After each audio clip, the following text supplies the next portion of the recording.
মনে রাখেন, আজকে আমরা মনে করছি আমরা যে ঠিক আছি, আগামী এক সময় ইতিহাস লেখা হবে গাজা আর ফিলিস্তিনকে নিয়ে। এক সময় লেখা হবে 100 বছর পরে, 50 বছর পর, 100 বছর পর ইতিহাস লেখা হবে গাজার উপরে, ফিলিস্তিনের উপরে জালিম হায়না গোষ্ঠী এভাবে নির্যাতন করেছিল। তখন এই ইতিহাসও লেখা হবে, তখন মুসলমানরা জীবিত ছিল কি ছিল না। ওই যুগে বাংলাদেশে মুসলমান ছিল কিনা, ওই যুগে আশপাশের কান্ট্রিতে মুসলমান ছিল কিনা, বায়তুল্লাহ রাখওয়ালি করনেওয়ালা আরব শেখরা সেখানে উপস্থিত ছিল কিনা, লেখা হবে।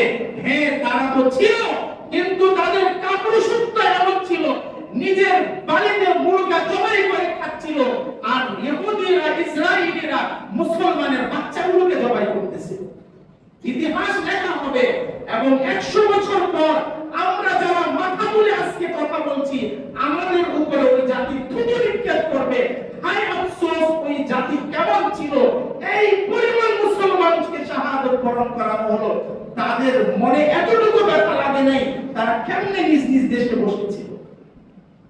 মুআজ্জাজ হাজিরিন, এজন্য বললাম আমাদের দুইটি রোগকে এখন দমন করে ব্যক্তিগতভাবে কোন সরকারের উপরে আর ভরসা করার সময় নেই, কোন মুসলিম রাষ্ট্রের রাষ্ট্রনায়কের উপরে আর ভরসা করার সময় নেই। প্রত্যেককে নিজ নিজ অবস্থান থেকে নিজ নিজ ব্যক্তিগতভাবে, পারিবারিকভাবে, সামাজিকভাবে প্রস্তুতি গ্রহণ করার এখন সময় চলে এসেছে। এজন্য প্রস্তুত থাকতে হবে, সবাইকে প্রস্তুত থাকতে হবে। প্রস্তুতি কিভাবে গ্রহণ করবেন? আগের সরকার বার্তা দিল আমি গাজা আর ফিলিস্তিনের সাথে আছি, একদিকে বার্তা দিয়ে সান্ত্বনা দিল দেশবাসীকে, অপরদিকে এতদিন ধরে ইসরায়েলকে, যেখানে বাংলাদেশের পাসপোর্টে ইসরায়েলকে কোনো রাষ্ট্র বলে স্বীকৃতি ছিল না, ওই পাসপোর্টের মধ্যে ইসরায়েলকে রাষ্ট্রভাবে স্বীকৃতি দিয়ে দিল। বললাম কি, একদিকে বার্তা দিয়ে সান্ত্বনা দিল আমি ফিলিস্তিনি আর গাজার সাথে আছি, আরেকদিকে বাংলাদেশ কিন্তু ইসরায়েলকে, আপনারা জানেন ইসরায়েলকে কিন্তু বাংলাদেশ রাষ্ট্র মনে করে না। জানেন কি আপনারা ইতিহাস? ইসরায়েলকে বাংলাদেশ কি মনে করে না? রাষ্ট্র মনে করে না। এই জন্য ইসরায়েলের জন্য আমাদের পাসপোর্টের কোনো ছিল না, ইসরায়েলের যাওয়ার জন্য আমাদের পাসপোর্টের কোনো কার্যকারিতা ছিল না, কেন ওটা দেশই ছিল না। কিন্তু গত সরকারের শেষ সময় আসে, একদিকে বার্তা দিল আর দ্বিতীয় দিকে ওই ইস্যুটা। এজন্য বর্তমান সরকার অথবা যারা সরকারে আসবেন, আমরা উদারত আহ্বান জানাই তাদেরকে এই পদক্ষেপগুলোর মধ্যে এটাও আনতে হবে যে ইসরায়েলকে আমরা কোনো রাষ্ট্র কি মনে, আমরা ইসরায়েলকে কোনো রাষ্ট্র মনে রাখতে হবে। এর পাশাপাশি আসেন আমাদের পদক্ষেপগুলো কি হবে। আমরা অসহায় কোথায়? বিভিন্ন বর্ডারের কারণে আমরা আজকে অসহায়। আমি ইচ্ছা করলে আজকে ফিলিস্তিনে যেতে পারবো না, আমি যদি জীবন দিতে চাই আজকে গাজায় আমি যেতে পারবো না। বিভিন্ন কারণে যদি আপনি চলেও যান, আপনি একটা সুইও নিয়ে ক্যারি করতে পারবেন না সেটা। তাহলে আমাদের করণীয় কি? রাষ্ট্রের করণীয় কি? আমাদের ব্যক্তিগত 1 নাম্বার করণীয় হলো আল্লাহর কাছে দোয়া করা। আল্লাহর কাছে দোয়া, প্রফেশনাল দোয়া না করা, ওভাবেই দোয়া করা। আমার সন্তান মারা গেলে যে কষ্ট নিয়ে আমি দোয়া করতাম, ওই মাজলুম নিষ্পাপ সন্তানগুলোর জন্য ওভাবেই দোয়া করা। তারা কিন্তু সফল হয়ে যাচ্ছে। ফিলিস্তিনকে আল্লাহ হেফাজত করেই নিবে, গাজাকে আল্লাহ হেফাজত করেই নিবে। আমি আপনি যদি একটা কথাও না বলি, রব্বে কাবার কসম, আল্লাহ আবাবিলকে পাঠায় হলে বাইতুল মুকাদ্দাসকে হেফাজত করবে ইনশাআল্লাহ। কিন্তু আমি আপনার কি হবে? আমি আপনি আল্লাহর আদালতে কি বলে দাঁড়াবো? আল্লাহ তোমার ঘর তুমি হেফাজত করছো, আল্লাহ বলবে মুসিবত দিয়েছিলাম, পরীক্ষামূলক অবস্থা হয়ে গিয়েছিল, তোমরা কি করেছিলা? আমি আর আপনি কি উত্তর দিব? এটা মনে রাখতে হবে। মাওলানা তারেক জামিল সাহেবের শুনলাম, উনি বলেন কানাডার একজন আলেম নাকি তাকে বলে সে স্বপ্ন দেখেছে ফিলিস্তিন আর গাজার শহীদ বাচ্চাগুলো নাকি আকাশে উড়ে বেড়াচ্ছে, আসমানে উড়ে বেড়াচ্ছে। আর তিনি বলছেন আমি স্বপ্নে দেখি আসমানের শহীদ বাচ্চাগুলো আত্মাগুলো যাচ্ছে আর আল্লাহর রাসূল সাল্লাল্লাহু আলাইহি সাল্লাম তাদেরকে ইস্তেকবাল করতেছে। মনে রাখেন ওই বাচ্চাগুলো সফল, ওই মাগুলো সফল, সব তারা তো কামিয়াব হয়ে যাবে, আমি আপনার কি হবে? এজন্য এক নাম্বার কাজ হলো আমাদের দোয়া করা, এক নাম্বার কাজ। দ্বিতীয় নাম্বার কাজ হলো সোশ্যাল মিডিয়ার যুগ। আমি আওয়াজ না পৌঁছাইতে পারলে মিডিয়ার মাধ্যমে আমার বার্তাগুলো আমি পৌঁছাইতে পারি, বিশ্ববাসীকে জানাইতে পারি। তিন নাম্বার বিষয় হলো আমার সাধ্য অনুযায়ী ফিলিস্তিনি আর ইসরায়েলি প্রোডাক্টগুলোকে আমরা বয়কট করতে পারি। ইসরায়েলি প্রোডাক্টগুলোকে বয়কট করা এমন অবস্থা, এমন ভাবে আমাদের জন্য এটা জরুরি হয়ে গিয়েছে যে এর বেশি তো আমি পারছি না। ফিলিস্তিনে গিয়ে যুদ্ধ করতে পারতেছি না, কমপক্ষে নিজের নফসের সাথে যুদ্ধ করে ব্যক্তিগতভাবে ইসরায়েলি কোন প্রোডাক্ট ব্যবহার করব না। দোকানদার প্রতিজ্ঞা করবে আমি মুসলমান হিসেবে ইসরায়েলি প্রোডাক্ট আমি বিক্রি করব না। মুহল্লার লোকেরা প্রতিজ্ঞা করবে, সমাজের গণ্যমান্য ব্যক্তিরা মিলে মাথাগুলো মিলে তারা কমিটি বসাবে, আমাদের মহল্লায় ইসরায়েলি কোন প্রোডাক্ট কেউ কিনতেও পারবে না, কোন দোকানদার বিক্রিও করতে পারবে না। শহরের ব্যবসায়ীরা মিটিং করবে, মিটিং করে তারা সিদ্ধান্ত নেবে আমাদের শহরে ইসরায়েলি কোন প্রোডাক্ট কেউ দোকানদার বিক্রি করতে পারবে না, কোন মানুষ কিনতে পারবে না।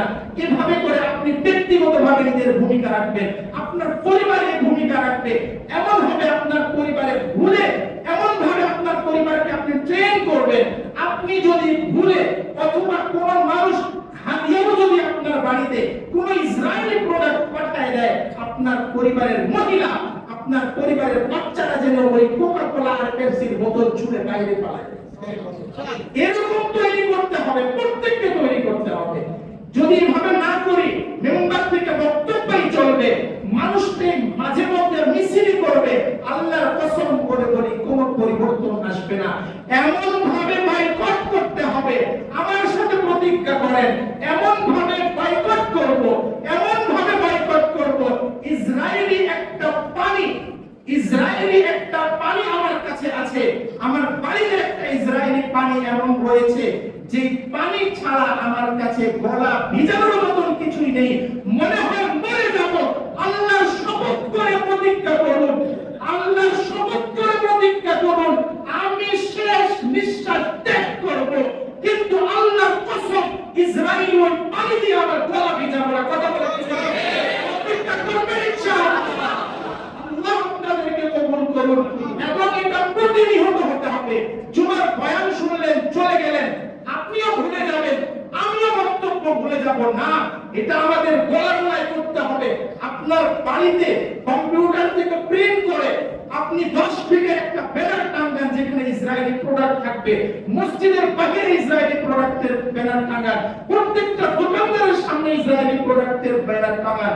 আমি পারি না কিছু, আল্লাহর আদালতে এতটুকু বলতে পারবো, রব্বে কারীম আমি পারি না কিছু করতে, কিন্তু অনেক চাহিদা ছিল এই ড্রিঙ্ক ব্যবহার করব, অনেক চাহিদা ছিল এই ফেস ওয়াশ ব্যবহার করব, অনেক চাহিদা ছিল এই ক্রিম ব্যবহার করব। মা বোনরা বলতে পারে যে আমি প্রয়োজনে কিছুই ব্যবহার করব না। যদি এমন হয় ইউনিলিভারের কোন প্রোডাক্ট ছাড়া কোন ক্রিম বাজারে না থাকে, মা বোন প্রতিজ্ঞা করেন চেহারায় কোন ক্রিম লাগাবো না। আল্লাহর কসম করে বলি, দিনের জন্য আপনি ইউনিলিভারের প্রোডাক্ট ক্রিম আপনি বর্জন করবেন, রব্বে কারীম নিজের নূরের দ্বারা আপনার চেহারাকে নূরান্বিত করে দিবেন। এরকম প্রতিজ্ঞা করতে হবে। এই ভাও মিছিল একদিন করলাম, একদিন কথা বললাম, এভাবে না, প্রতিনিয়ত প্রত্যেক দিন। এখন থেকে আমি বলি আপনি পারিবারিক ভাবে, সামাজিক ভাবে প্রস্তুতি নেন, বসেন, আমরা পরামর্শ করি, অন্তত আমাদের এলাকা থেকে এটা মুক্ত করবো ইনশাআল্লাহ, আমার পরিবারের থেকে মুক্ত করবো ইনশাআল্লাহ। আর যতটুকু পারি রাষ্ট্রের কাছে আমরা এতটুকু দাবি জানাবো যেন রাষ্ট্রীয়ভাবে এই প্রোডাক্টগুলো যদি সম্ভব, তারা সম্পর্ক অবশ্যই এই প্রোডাক্টগুলোকে রাষ্ট্রীয়ভাবে ব্যান করা যায় কিনা। রাষ্ট্রীয়ভাবে যদি ব্যান করা যায় তাহলে সম্ভব, খুবই সম্ভব। ছোট্ট আপনাদের ঘটনা শোনাই দেই। একজন স্কলার বলেন, দেশীয় বড় একটা কোম্পানির মালিকটাকে বলে, তাকে জিজ্ঞাসা করা হলো অনেকগুলো প্রোডাক্ট, বিদেশি প্রোডাক্টগুলো, ইউনিলিভারের প্রোডাক্টগুলো বাইরে আসতে, আচ্ছা ইউনিলিভার কার প্রোডাক্ট বলেন তো? সবাই বলেন না। এটা ডিলার কোন ইহুদি, কোন খ্রিস্টান, কারা আছে? তাহলে আমি যদি মালটাই না ছাড়তে পারি, আমি যদি একটু লাভটাই না কমাই দিতে পারি, একটু লাভই না ছাড়তে পারি, আমি কেমনে আল্লাহর কাছে মুখ দিব দেখা দেখা বসে? তাকে জিজ্ঞাসা করা হলো, আপনারা দেশীয় প্রোডাক্ট ওই পরিমাণ সেল করেন না কেন, মানুষের হাতে হাতে পৌঁছায় দেন না কেন? সেই কোম্পানির মালিক নাকি বলেছে যে বড় বড় অফিসার গুলো এই বিদেশি প্রোডাক্ট ওয়ালা বিদেশি কোম্পানির কাছে এই পরিমাণ টাকা খায় যে তাদেরকে যে পরিমাণ সুবিধা দেয় মার্কেটে মাল সেল করার, আমরা দেশীয় কোম্পানিগুলো এই সুবিধা পাই না। এই সুবিধা না পাওয়ার কারণে আমরা ব্যাপকভাবে আমাদের প্রোডাক্টগুলো কোথায় সেখানে পৌঁছাইতে পারি। এজন্য চেষ্টা করব নিজ নিজ অবস্থান থেকে সবাই কমপক্ষে আর অবশ্যই অন্তরে জিহাদের জজবা লালন করতে হবে, জিহাদের জজবা লালন করতে হবে। ইনশাআল্লাহ তুম্মা ইনশাআল্লাহ রব্বে কাবার কাছে দুইটি আবদার আমাদের, যে আল্লাহ হয়তো তুমি কুদরতি ভাবে ইসরায়েলকে ধ্বংস করে দাও, অন্যথায় এমন একটা ব্যবস্থা করো পথ যেন উন্মুক্ত হয়ে যায়। ইনশাআল্লাহ যার কাছে যা আছে, কিছু না থাকলে নিজের জীবন নিয়ে হলেও গাজাবাসীর পাশে দাঁড়াবো ইনশাআল্লাহ। আল্লাহ আমাদের সবাইকে কবুল করুন। জিহাদ থেকে আল্লাহকে দেখাইলে লিল্লাহি তাকবীর, লিল্লাহি তাকবীর, লিল্লাহি তাকবীর। সাবিলুনা সাবিলুনা আল জিহাদ আল জিহাদ, সাবিলুনা সাবিলুনা, তরিকুনা তরিকুনা, সাবিলুনা সাবিলুনা, তরিকুনা তরিকুনা। আল্লাহ আমাদেরকে কবুল করুন, আমাদেরকে কবুল করুন। আল্লাহ হাতগুলোর ওসিলায় গাজাবাসীকে মালিক তুমি বিজয় দান করো। আল্লাহুম্মা আমিন। ওয়া সাল্লাল্লাহু ওয়া সাল্লিম আলা সাইয়্যিদিনা মুহাম্মদ ওয়া আলা আলিহি ওয়া সাহবিহি আজমাইন।